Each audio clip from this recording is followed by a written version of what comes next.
description. What on earth do you suppose has become of that attentive young man? July 13th. Dearest Judy, hark to the glad tidings!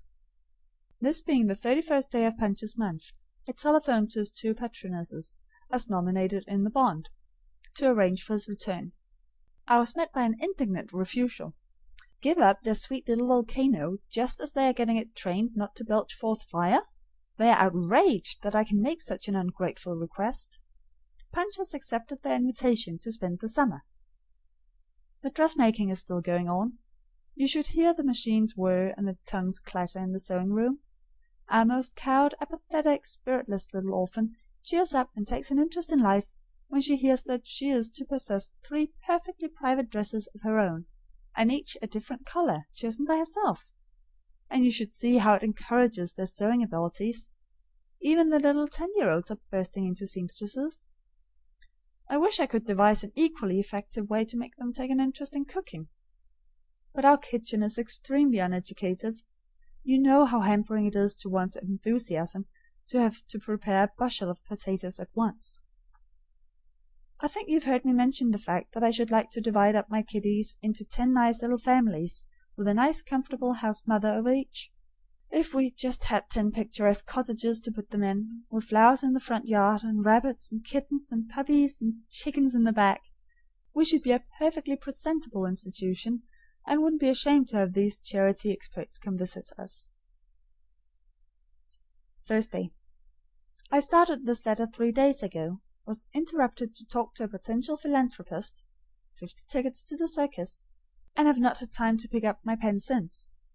Betsy has been in Philadelphia for 3 days, being a bridesmaid for a miserable cousin. I hope that no more of her family are thinking of getting married, for it is most upsetting to the J.G.H. While there, she investigated a family who had applied for a child. Of course, we haven't a proper investigating plant, but once in a while, when a family drops right into our arms, we do like to put the business through. As a usual thing, we work with the state's Charities Aids Association. They have a lot of trained agents traveling around the state, keeping in touch with families who are willing to take children, and with asylums that have them to give.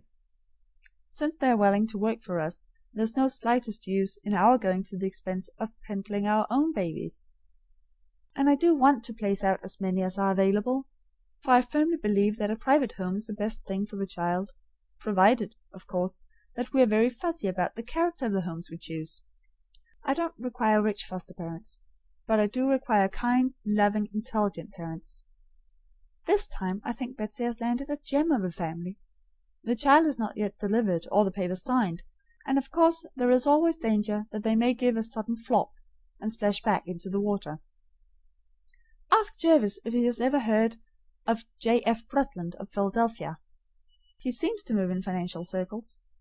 The first I ever heard of him was a letter addressed to the Supt. John Grier Home, Dear Sir, a curt, typewritten, businesslike letter from an awfully businesslike lawyer, saying that his wife had determined to adopt a baby girl of attractive appearance and good health between the ages of 2 and 3 years. The child must be an orphan of American stock, with unimpeachable heredity and no relatives to interfere. Could I furnish one as required, and oblige, yours truly, J.F. Bretland. By way of reference he mentioned Bradstreet's. Did you ever hear of anything so funny? You'd think he was opening a charge account at a nursery and enclosing an order from our seed catalogue. We began our usual investigation by mailing a reference blank to a clergyman in Germantown, where the J.F.B.'s reside. Does he own any property? Does he pay his bills? Is he kind to animals? Does he attend church? Does he quarrel with his wife? And a dozen other impertinent questions. We evidently picked a clergyman with a sense of humor. Instead of answering in laborious detail, he wrote up and down and across the sheet, "I wish they'd adopt me." This looked promising, so B. Kindred obligingly dashed out to Germantown as soon as the wedding breakfast was over. She's developing the most phenomenal detective instinct. In the course of a social call she can absorb from the chairs and tables a family's entire moral history. She returned from Germantown bursting with enthusiastic details. Mr. J.F. Bretland is a wealthy and influential citizen, cordially loved by his friends and deeply hated by his enemies. Discharged employees who do not hesitate to say that he is a hard man. He is a little shaky in his attendance at church, but his wife seems regular, and he gives money. She is a charming, kindly, cultivated gentlewoman, just out of a sanatorium after years of nervous prostration. The doctor says that what she needs is some strong interest in life, and advises adopting a child. She has always longed to do it, but her hard husband has stubbornly refused. But finally, as always, it is the gentle, persistent wife who has triumphed, and hard husband has been forced to give in. Waiving his own natural preferences for a boy, he wrote, as above, the usual request for a blue-eyed girl. Mrs. Bretland, with the firm intention of taking a child, has been reading up for years, and there is no detail of infant dietetics that she does not know. She has a sunny nursery, with a southwestern exposure, all ready, and a closet full of surreptitiously gathered dolls. She had made the clothes for them herself. She showed them to Betsy with the greatest pride, so you can understand the necessity for a girl. She has just heard of an excellent English-trained nurse that she can secure, but she isn't too sure but that it would be better to start with a French nurse, so that the child can learn the language before her vocal cords are set. Also, she was extremely interested when she heard that Betsy was a college woman. She couldn't make up her mind whether to send the baby to college or not. What was Betsy's honest opinion? If the child were Betsy's own daughter, would Betsy send her to college?